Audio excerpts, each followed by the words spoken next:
sparkly. I'm bubbly. And together, we're Mineragua. The fresh, sparkling water for those who are bubbling over with life. And crave new experiences. Are you thirsty for adventure, more laughs, and more excitement? With Mineragua in hand, it's easy to live life with sparkle. Just look for the glass bottles with tiny bubbles wrapped in blue. And you'll taste and feel the difference of Mineragua sparkling water. Mineragua, get your fizz. Unfortunately, what you're about to hear is real. The members of this radio program are simply not that bright, or what some people would call educated. They are merely stupid. They're not trying to offend anyone on purpose. And all have played doctors on TV. You have been warned and are cordially invited to join the party. This is the men's room. Forget it, man, and get with the countdown. Get with the countdown. Shake this square world and blast off for Kicksville. The trippers, the grasshoppers, the hip ones, all gathered in secrecy and flying high as a kite. This is the men's room with Miles and Thrill. You know what they say, shake your radio more than 3 times, and you're playing with it. You're listening to the men's room. Hey, away we go. Welcome to show number 2,915. Along with Steve the Thrill Hill, the Ted Smith, Robin Fox, and Mike Montgomery. And you are in the men's room. On tap today, who sucks less? The word helps you with some marijuana lingo. Get ready to play Profile This. Plus headlines, the men's room shot of the day, fun with listener emails, and everyone's favorites, TV Time with Ted. Click, laugh, drinking to drunk. All right, here we go. As Florida man witnesses the 4th strongest hurricane at landfall, hitting his home state. If you live in this one particular city and go trick-or-treating at age 13, your chance of arrest could be great. Both woman and emotional support squirrel are kicked off a plane. The story of a man getting his entire penis ripped off by a dog is truly insane. And in Nashville, a haunted house with real blood and stuff. That is all coming on today's very special episode of The Men's Room. And now, here's the question. Hola, bitches. Good day to you and yours. All right, next week, the fine country of Canada will be legalizing the adult use of marijuana, the chiba.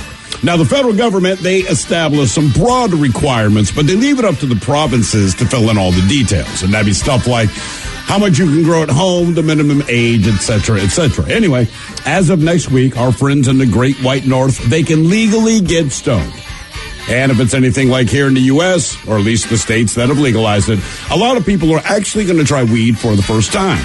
And then subsequently, a lot of them will never try weed again. It's just how it goes. A lot of people wait for it to get legal. They get stoned. They say, it's not for me. I'm not going to do it ever again. But let's face it, it's not for everyone. But like anything, don't knock it till you try it. All right? So people keep asking me, why do you hate vegetables so much? I'm going to give this answer, and I want to stop having to explain this. It's because I've eaten them before. And I think that they taste like my ass smells, which is bad. So now I just don't eat them. I won't do it again. It's a path to unhappiness. But isn't that why anyone won't do certain things twice? And again, that's why some people won't smoke weed more than once, won't eat vegetables ever again, never go snowmobiling again, Ted, won't go race car driving again, particularly if Ted is also on the track. There's all kinds of things that, look, you tried it once, man, you gave it the old college try, and you decided, you know what, I don't ever need to do that again. And that's what today's question is. What did you only try once, and why will you never try it again? Be part of the big show. Call 844-999. Only you can like The Men's Room on Facebook. Follow us on Twitter and Instagram at Men's Room Live. And send your emails to themensroom@mensroomlive.com. You are listening to the Men's Room Radio Network. We return to the Men's Room with Miles and Thrill. Hello, Michelas, and away we go. Welcome to show number 2,915. What a large and in charge program we have for today. Man, oh man, is this a guaranteed future repeat? And I'll tell you why, because we got a vacation coming up. Who sucks less on the way? The word helps you with marijuana lingo as the country known as Canada is getting ready to legalize marijuana. So with that in mind, in case you happen to be traveling the Great White North, we bring you today some marijuana lingo if you're interested in purchasing some of the green while you vacation in the beautiful country known as Canada. Another round of profile that's coming up, and we'll drink and toast with a shot of the day. Speaking of Canada, our question today, what did you only try once and why will you never try it again? We go to Canada as Canada is legalizing adult use of marijuana. This all starts on October 17th. Canada will be the second and largest country to do so. I'm going to assume that Portugal is the first. There's a Portugal. No, there's a place Amsterdam, in South America. Oh, man, I can't remember which one it is, but yeah. Portugal legalized everything. Right. All But right. I don't know if they have like a weed store. I know it's legal. I don't know if you can buy it. Right. You know, I think that's part of the Portugal plan. Like they have a lot of safe places where you can shoot up and do your stuff. But are they selling it? Exactly. Right. So I don't know that. And I do believe they dispense it, actually. Either way, oh, man, it's going to be one of those. It is. The federal government has established a broad outline of the legalization law, but left it up to provinces and territories to kind of fill in some of their own individual details, such as whether to allow home grows to establish a legal purchase age of 18 or 19, and whether to sell through government-run pot shops or private outlets. This looks good for my kid who's 19. I'm sure she's going to be going to Canada because now she knows she can go up there and drink a beer and buy some legal weed. She probably already has a train ticket, bro. Exactly. So here is a look at how the industry will look, as well as some of the key differences between Canada's approach and that of some of the states here in the United States that have legalized so-called recreational marijuana. Like there's some other kind. So what is allowed? Canada's Cannabis Act allows people 18 and older to buy marijuana online. Wow. Or in retail stores. Again, online or in retail stores. Could you imagine if you could get online and buy weed? Now, is this, I don't know if you have this info, is this for delivery or like you pick up later? You know Amazon, it's legal. I mean, you can I can get liquor from Bevmo. Yeah, good point. You can kind of do it here. You can, but you have to stay within your state. Right. So, and that's okay. I'm talking about, hey, man, I want to try that stuff that, Willie's growing down in Texas. Right. You know what I mean? Hook it up. And there we go. We're on a plane, and bam, I'm doing that. Canadian, well, not only that. Every state should have their own strand. Well, they do. They would. When all 50 states legalize it, which I think is inevitable, I get the feeling, much like the state beer or the state food or the state bird, like every state's going to be known. I want it to just be the college mascot. It could be. Right? So like, ooh, what's some of that Tiger Bud? Or the orange. LSU. Let me try some of that Longhorn, brother. Some of that orange. Let me get some of that Oklahoma Kush. Right. Well, that's the problem. Because I want to get high sooner than later. And that is the difference why this is so much different than what we have here in the United States. Wouldn't you try some Razorback? Because yeah. Ooh. Think about a weed called Razorback. Like, man, don't tell me anything about it. Put it in the pipe. Ideally, Tulane wins this one. But you would want... Badger OG? Yeah, exactly. Like Coke and Pepsi, Tim Hortons or whatever, they will have national strands of weed. We know BC from the BC Bud that was famous for all those years. It's a great weed. I got so high in Canada one time, man. I smoke regularly.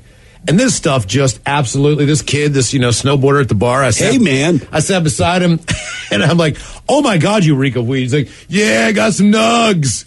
And I'm like, brother, I was like, man, I will give you $10. Will you please give me one of those nugs? He's like, no problem, bro. And he goes in to the bathroom and he comes back with more than a generous amount of nuggets for the $10 that I give him. So I give him 20. And I go up to the hotel room, and the wife and I, we had planned on going out for a lovely night of dinner. I like it planned on. Well, we did. Honest to God, there's one place up there that we go to, and it's a seafood restaurant, and as you can imagine, it's fancy schmancy. Right. This is like the Met, or you know what I mean, like whatever. It's like going to a Ruth's Chris. So this is our one big night of, all right, we're gonna get a bottle of wine, we're gonna spend some money, we're gonna have this nice dinner, we're on vacation. We got so high we couldn't leave the hotel room. Room service? I had to call. Oh God, no! It gets worse because now, not only have we gotten so high that we can't see, but we've also smoked the room up. So room service now to us becomes this thing where we realize, like the CIA. Oh no! If we invite them up, then they'll know we've been smoking in the room, and we'll get hit with a $250 smoking in the room fee because the room is a cloud. There's no way to open the door. There's no exhaust fan. There's no way to gas this place. There's no way to air it out. Like, we get the air conditioning on, but that's not really working. Like, nothing is clearing out the heavy fog in this room. So I devised this plan that I'm going to go guerrilla and I'm going to go and get a pizza. Like, I'm going to put a hood up, man. I'm just going to crawl down. Because nothing says I'm not stoned Right. quite like putting up the hood indoors. So I walk like a half mile, get a pizza. By the time I get back, it's reasonably cold. Was your room still smoky when you got back? Completely smoked. I mean, great bud, though. Unbelievable. Anyway, let's see here. You can be 18. They're going to line it with a drinking age. Canadian law sets 30-gram limit on how much people can buy at once or possess. That's just over an ounce, which is the possession limit in all but one of the U.S. states. Maine's limit is a little less than that. Canadian law also requires residents to grow up to 4 plants at home, though 2 provinces, Quebec and Manitoba, opted to forbid home growing. U.S. states, including California, Nevada, Alaska, Colorado, allow home growing up to 6 plants. So yeah, this is going down, and they've got everything ready. So if you ever, and a lot of people have said this. My sister included, although she never followed through. Hey, if it's legal, I'll try it. Sure. And if you're in Canada and it's legal, and it's something that you want to try, maybe you want to try it. I have had, I'll just say, friends back east who have lived up to that promise. Sure. If it's legal, I would, right, because on the East Coast, always a different perspective. But they legalize a lot of, and they, honest to God, wouldn't even try it. And I don't know, man, maybe it's the cloth that I'm cut from, but it's crazy to me. Like, you meet people that are actually fundamentally good people. They're few and far between, but it blows my mind when you meet them, right? So, like, you're 16, everyone's trying to get laid, we're trying to sneak booze, you want to smoke weed, and they're like, hey, man, maybe I'll try alcohol when I'm 18, but... what are you talking about, man? It doesn't even make sense to me. I would be upset if my kids were like, Dad, God's honest truth, never tried drugs or alcohol. But like, I didn't raise you like that. There's no way I raised you like that, man. You saw me. You lived in this house. How in the hell would you not try that? You have to remember, too, that marijuana isn't just smoking a bong or smoking weed. We have a lot of listeners who listen we're in places where you cannot get legal weed. But they know more about it than we do in the states that we live here. I didn't realize that. I figured I'd have to go and have a discussion. A couple questions when I went back to West Virginia. One of my friends and I went to a bar, and we were sitting there, and basically a couple questions like, oh, my God, well, do they have the gummy bears? Is this? Oh, yeah. And we're, and people know there's edibles, there's cookies available, there's brownies. You don't have to just be somebody who can sit back and smoke a joint if you can't smoke, and that's not something you prefer doing. You can still find the effects in one way or another of marijuana. I think a lot of people in places where it's not legal know about that stuff. It's because, like anything, if it's not legal, you don't want to make it as obvious, right? So if you get pulled over and you have brownies in your car, if the cops aren't hip to it, it's that you have brownies and you're going to your buddies for a potluck freaking school breakfast, right? Doesn't mean weed is weed, right? But again, if you have gummy bears, no one thinks about gummy bears. 2 of my very good friends growing up, we got high for basically the first time all together.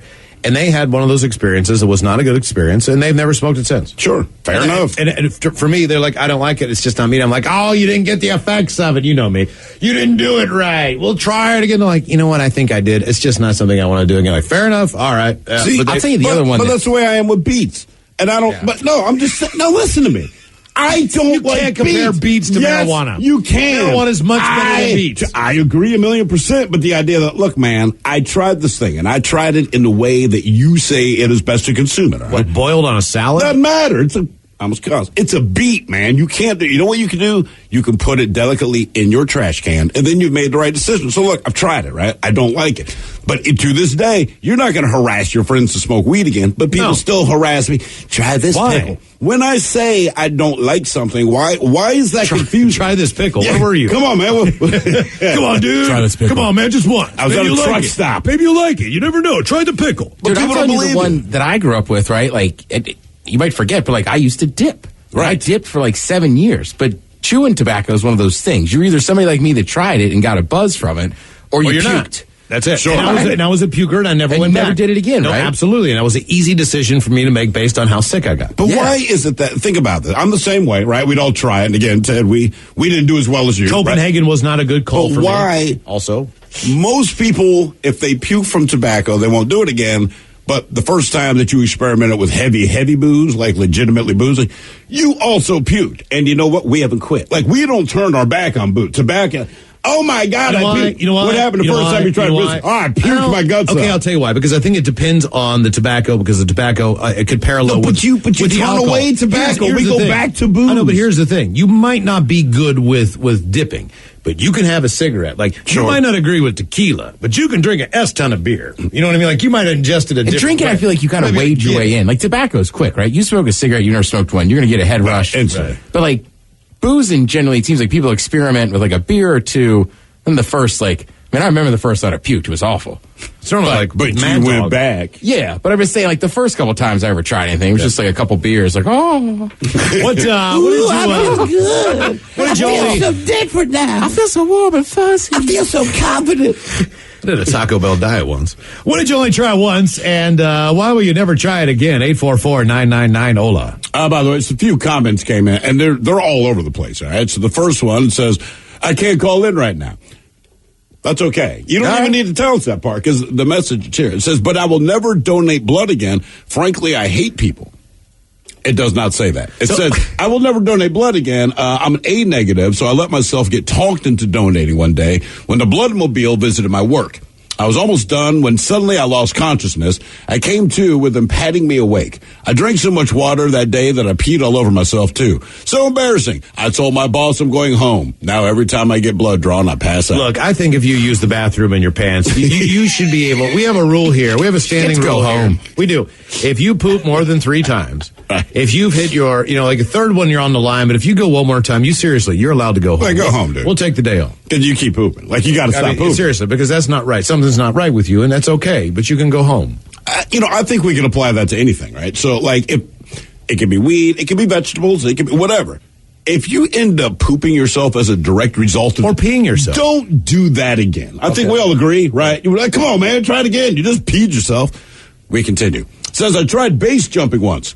I broke 13 bones, including my skull. Oh, my God. Totally fine. Never trying that again. Base jump. Does that mean you smacked your head off the ground? The cord... I don't know, man. I mean, it broke 13 base jumping. bones. Oh, base That's jumping. when you just jump off the... And they're like holding the chute. Right. And they jump off something tall, but it's like, it's not tall enough to open a full chute. So you got to let it go. It's tall, but it's not high. Okay. We continue. Ola, bitches. Ola. Golf. Tried it once, swore I'd never try it again. That from Jim from Guantanamo Bay, Cuba. Jim, thanks. I'll get that tea time. And I will never go floating on a river again. Tried it once with some friends.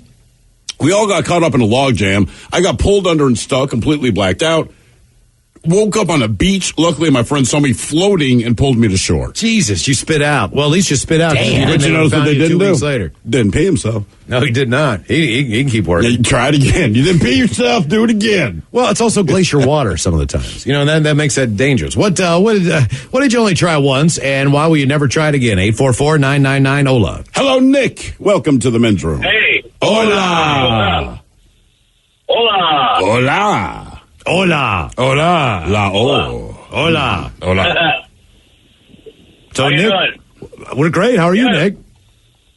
I'm doing great. I'm about to go into work. You know what? We were thinking you're going in the grocery store. Ted had $50 that you're going to the gym, and Steve had $75 that you're going to a massage parlor. Well, I also had $25 that he's very good, but instead he's very great. So I guess we all lost the bet on that one. Well, So what kind of cut do I get if I was going everywhere? what's that? I give you 10% of my haul. You're going to cut me in on the deal if I was going everywhere, right? Yeah, that's a fact. So, hey, I tried escargot one time, and need I explain why not to do it again? Oh, wait a minute. I mean, look, I tried it, and I will admit this openly. I did not want to try because I'm looking at it, and all I see is snail. Miles convinced me to try it, and it wasn't, but other than thinking about what it wasn't bad, man. I it just enjoyed tasted mine. like garlic. I've only had it once. One time with all you guys, that's it. That's the only time I know anything about it. And the time that I had it, might have been the presentation. Granted, we had... No, the present, you can't make snails look good. Well, no, I'm saying as far as how the broth they put it in or whatever. Okay, all right. Look, the place we went to, we weren't paying for this dinner. No, that's why I ordered them. It's the Met. It's one of the nicest restaurants in Seattle. They have them on the menu. They have those goofy things that look like that they can curl your eyelashes that your mom used to have. To grab the damn things, like I've never seen this utensil at a table before. I didn't know Never what the in hell my it is. life. But I don't know. Maybe I liked it. I thought they were pretty good. Yeah, So what didn't you like about it? Just knowing that it's snails? I could get around a lot of things. I'm a chef by trade, and I've eaten everything from intestine and stomach to gizzards to liver. I mean, almost every part of any animal. How do you? But there's a difference. For some reason, it made me gag, and I had that ick just. No, I get it, man. My stomach just felt turning all day. It's because I really feel like there's a difference between eating something from the inside of an animal, right? Like, you already understand that you don't necessarily want to try, but it might be good, whatever. Still might be gross. But when the animal itself skeeves you out, you can't get past it, man. There's a reason. Think about this. You're a chef. There's a reason why you never show what a monkfish looks like to someone who's going to order monkfish. Right. Okay, you would never say, this is a picture of the thing you're about to eat, because they would not There's order. a lot of stuff like that, but I will say, I like monkfish. I did not know what it looked like. You do not want to know what it looks like. Do you like crayfish? Me? Yeah. Okay. Love See, crawfish. I'm of the notion that if it comes in the shell, and maybe I haven't tried that. I haven't had conch right or correctly done or whatever. I've had razor don't like clams. Those are the only things I can think of that are in a shell, whether it's on the land or in the water, that I don't enjoy. I'll put it to you this way. Conch is one of those things that's the consistency's so tough, like you really only want to eat it in a fritter. You got to have a pound of it. Yeah, you got to deep the hell. You got to pound. You got to fry. You got to fry. And the listen, hell man, out of it. I like crayfish. I will not eat them. And this is, by no means do I believe this is everywhere, but I have seen some things in my time. All right. Certainly working in kitchens as well. But when I was living in New Orleans, we had a massive rainstorm. And because you're below sea level, and you're actually you're below the Mississippi River. Yeah, you got to walk up on that end of my street, bank. you went up a hill, and there's the Mississippi, all right? So it flooded a little bit. It wasn't too bad, but I lived in an apartment at a four-way intersection, and all the water kind of pooled there, all right? And like anything, over the course of time, whatever trash is there, and I'm living in the middle of the city, so whatever trash is there, it goes around. There's your cups and all this. I just remember seeing there was a dead cat. It was a black cat, and it was doing that slow swirl in the water. There was a used condom in it, and then the only other thing you could see were the crayfish all over the used condom and that cat, man. And I'm looking at this, and I'm like, look, I know you guys eat terribly. I understand that most shellfish eat the worst stuff, but I can't. You should have walked down there in a pair of suspenders and a bottle of wine, poured it in, and go, woo-wee, and some pepper. Woo-wee. Yeah, I won't do it again. A little while of pepper.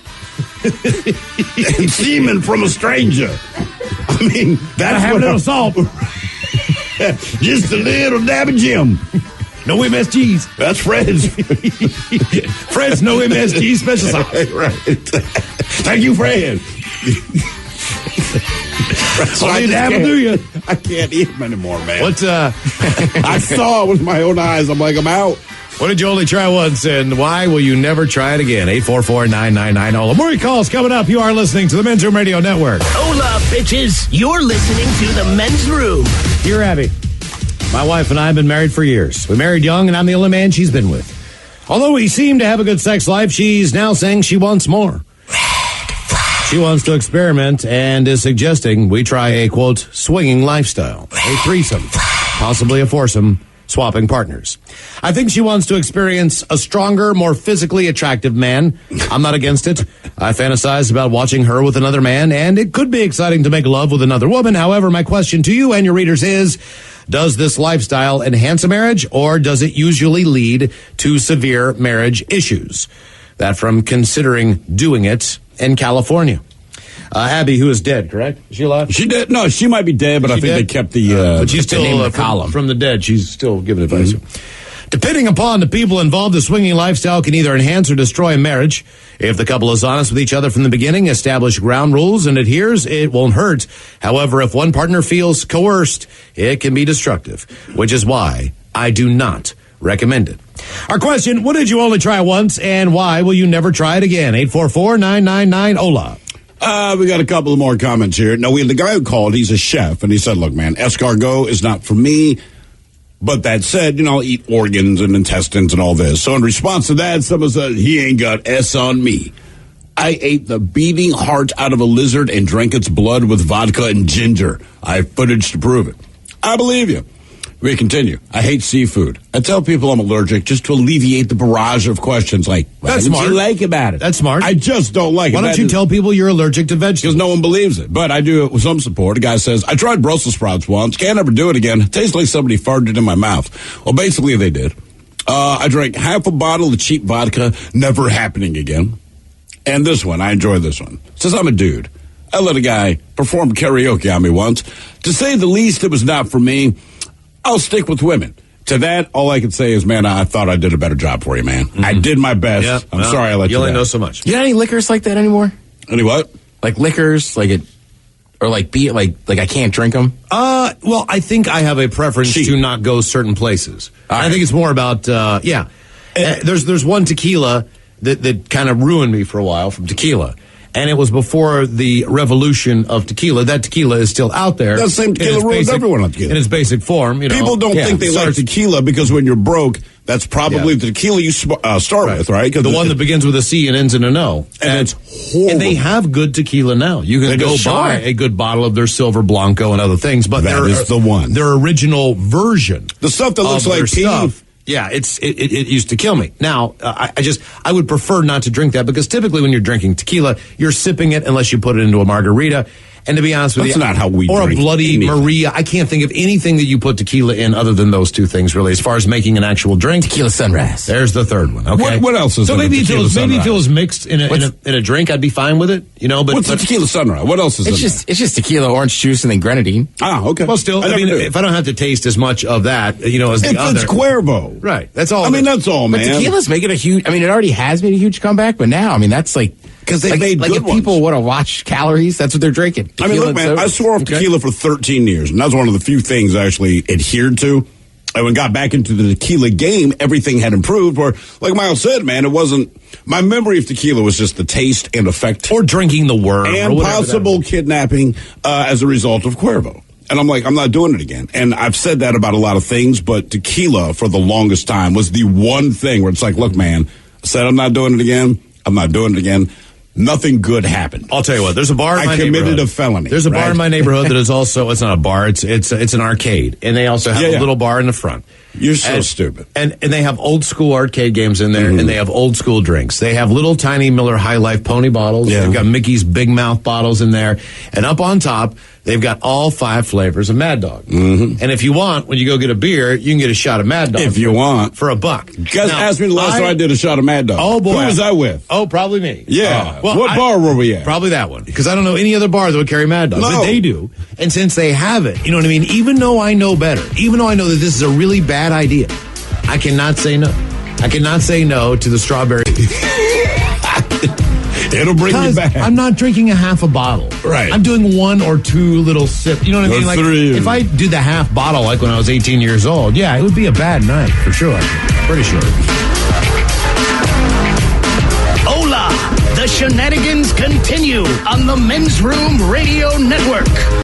I'm Sparkly. I'm bubbly. And together, we're Mineragua. The fresh, sparkling water for those who are bubbling over with life and crave new experiences. Are you thirsty for adventure, more laughs, and more excitement? With Mineragua in hand, it's easy to live life with sparkle. Just look for the glass bottles with tiny bubbles wrapped in blue. And you'll taste and feel the difference of Mineragua sparkling water. Get your fizz.